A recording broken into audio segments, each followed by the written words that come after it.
muy niño pues siempre he sentido fascinación por Japón y esta fascinación principalmente, aunque he estudiado muchas cosas de la cultura japonesa, pues cristalizaba en el estudio de las artes marciales, que fue el motivo por el que yo me fui a Japón para practicar Aikido, que es un arte marcial japonés.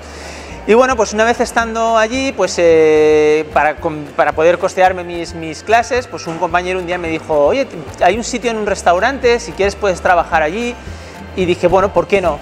Y entonces empecé a trabajar en ese restaurante y de ese restaurante pasé a otro y a otro. Y mira, tanto es así que al final, pues cuando volví de Japón ya no me iba a dedicar aunque lo sigo practicando, al Aikido, sino a la cocina. Pero fue una cosa muy rara, ¿no? Tanto es así que mi madre, que viene a menudo a comer al restaurante, se sienta en la barra y habla con otros clientes y siempre les dice: míralo, él que siempre estaba dando puñetazos y volteretas y tal, y ahora cocinero, ¿eh? ¿Quién me lo iba a decir a mí?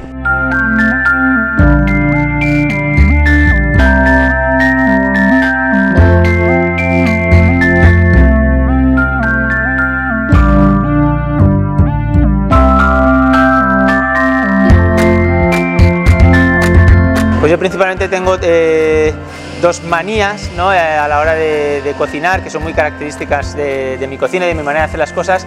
Una es lo que para mí es la base de toda la cocina japonesa, y es que los cuchillos tienen que estar afilados. Soy muy maniático con los cuchillos, mis cuchillos los compro en Japón, están hechos a mano y los afilo yo mismo todos los días. Entonces, de hecho, la gente cuando viene a trabajar aquí, pues la condición cuando entran a trabajar es que tienen que comprarse su propio cuchillo. Esa es una.